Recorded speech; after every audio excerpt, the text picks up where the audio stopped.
ඔයාලා කැමතිද මාත් එක්ක වෝටර් වර්ල්ඩ් යන්න? දැන් වෝටර් වර්ල්ඩ් එක ෆුල් හැපනින්. ඉතින් වෝටර් වර්ල්ඩ් එකට එක එක අලුත් දේවල් ටික එකතු වෙලා තියෙනවා අපි චූටි කාලේ ගියට පස්සේ. මේ අලුතෙන් එකතු වෙන එක තමයි රිවර් සෆාරි කියලා කියන්නේ. මේක නම් පොඩි අලුත් අත්දැකීමක් අපිට. හැබැයි මං හිතන්නේ මේක හදලා දැන් ටික දවසක් වෙන්න ඕනේ. මොකද මේකේ ලුක්ස් ඔක්කොම ඕල්ඩ් වෙලා. ඉතින් මම දන්නවා ඔයාලා චූටි කාලේ ගියාට පස්සේ වෝටර් වර්ල්ඩ් එකේ පැත්තේ යන්නේ නැතුව ඇති කියලා. මොකද මාත් එක්ක ගිය යාළුවොත් අන්තිමට ගිහින් තින්නේ එයාලා මොන්ඩිසෝරි යනකොට. හැබැයි මම නම් මේකට එලව කාලෙත් ආවා. මොකද එලව කාලෙත් මට ඇවිදින පිස්සුවක් තිබ්බ නිසා. ඉතින් මේකේ ටිකට් ප්‍රයිස් එක නම් චුට්ටක් දැන් වැඩි. මොකද අපි හිතුවට වඩා පොඩි ප්‍රයිස් රේන්ජ් එකේ අප්වීමක් තියෙනවා. මේ ඔක්කොමට උනේ 1200ක් වගේ. ඔයාලට මේ රිවර් සෆාරි එක ස්කිප් කරලා යනවා නම් රුපියල් 750ක් වගේ වෙන්නේ. හැබැයි මම නම් කියන්නේ අනිවාර්යයෙන් මේ රිවර් සෆාරි එක යන්න. මොකද මේක දකින්නකොට නිකන් එච්චර ලොකු දෙයක් නොවෙන්නත් පුළුවන්.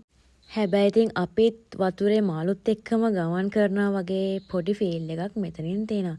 ඉතින් අර ඕවරෝල් අපි ඇවිදලා බලන ටික මෙතන නිකන් බෝට් එකකින් යන ගමන් පොඩි රිලැක්ස් එකේ බලන්න පුළුවන් කමක් තියෙනවා. ඉතින් මෙතන යන ගමන් අපිට බලන්න පුළුවන් එක එක જાතිය මාළු, චූටි මාළු, ලොකු මාළු, මැද ප්‍රමාණයේ මාළු, එතකොට කුරුල්ලෝ, මොනරු, තව ඒ වගේ පොඩි දේවල් ටිකක් මෙතන අපිට බලා ගන්න පුළුවන්.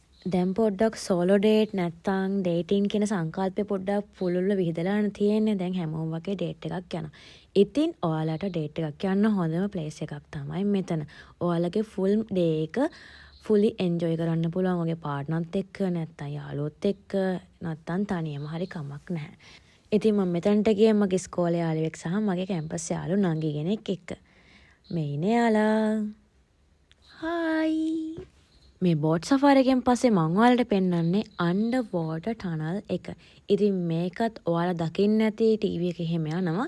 හැබැයි ගිහින් නැත්තම් මෙතනටත් යන්න. මෙතන ලොකු පරාසයක් නැති වුණාට වෙනම අත්දැකීමක් ඒක. ඉතින් මම ඔයාලට එතන චුට්ටක් පෙන්වන්නම්. මෙන්න මේ තියෙන්නේ අන්ඩර් වෝටර් ටනල් එක. ඉතින් මෝරු ඉන්නවා. අපිට ඉතින් වතුර යට ඉඳන් මේ මාළුන්ගේ ලස්සන බලන්න පුළුවන්. ඔයාලා අහලා ඇතිනේ මාළු බලන එක අපේ මයින්ඩ් එකට හොඳයි කියලා. ඉතින් ඔයාලා සල්ලි ටිකක් වියදම් කරලා මාළු ටිකක් බලලා එන්නානේ. ඉතින් මේ වෝටර් වර්ල්ඩ් එකට යන කට්ටියට පාර දන්නේ නැත්නම් පාර කියනවා නම් ඔයාලා එන්න කැලණියට.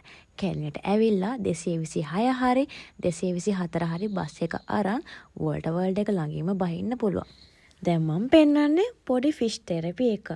අපි මෙතන එද්දී සිකියුරිටි අංකල් ගෙනල්ලා අපිට කෑම දුන්නේ. ඉතින් මෙයාලට ෆීඩ් කරන්න තමයි දැන් අපිට තියෙන්නේ. ඉතින් අපේ අතට මෙයාලට දෙන කෑම දාලා මෙහෙම චුට්ටක් හිටියම එයාලා අපේ අත නිකන් කනවා වගේ එකක් කරනවා. ඉතින් එයාලා මේ කෑම හොයන්නේ. ඔයාලා ෆුඩ් තෙරපි කරලා තියෙන්නේ. හැබැයි මේක හෑන්ඩ් තෙරපි එකක් වගේ. මම මුලින්ම හිතුවේ මේක ටිකක් හරි අවුල් වගේ කියලා. මොකද එයාලා අත කන්නේ හින්දා. හැබැයි ඒක නම් මාරු. දැන් ඔයාලට මම පෙන්වන්නේ චූටි මාළු ටිකක්. මේ ඉන්නේ මේ සෙට් එකේ එකටම ඉන්නේ. මෙයාලගේ විශේෂත්වය තමයි එකටම ඉන්න එක. මේ තමයි මම වෝටර් වර්ල්ඩ් එකේ ඉන්න කැමතිම මාළුවා.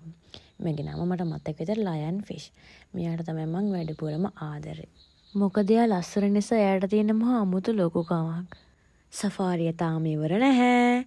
ඉතින් දැන් මම ඔයාලා එක්කන් යන්නේ බර්ඩ් පාක් එකට. බර්ඩ් පාක් එකෙත් අපිට එයාලට කෑම දෙන්න පුළුවන් වුණා. ඉතින් එයාලා ඔළුවේ අත්වල හැමතැනම ඉතින් මේ වගේ වහලා ඉන්නවා. මෙයාලත් හරිම රිලැක්සින්. මොකද මෙයාලත් ඔළුවේ හැම ඇවිදිනකොට හරිම සනීපනිකන් කවුරු හරි මසාජ් එකක් දානවටත් වඩා වෙනම ෆීල් එකක් තියෙනවා. ඉතින් ඇත්තටම ඔයාලගේ ඩේ එක එන්ජොයි කරන්න පුළුවන් මේ වගේ තැනකට ආවොත්.